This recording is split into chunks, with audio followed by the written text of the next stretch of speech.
What's up, everyone? Welcome back to our channel. So in today's tutorial, you are going to see how to hide Facebook friend list on Android. So for that, we of course need to head over to a Facebook application and then head over to the three lines on the top right. And in here, just head over to the settings icon and now scroll down.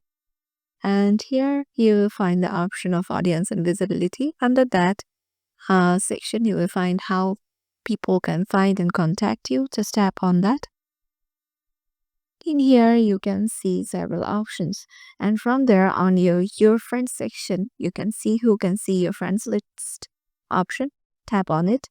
Now, as we want to hide our Facebook friend list, what we will do is just to select only me and tap on save.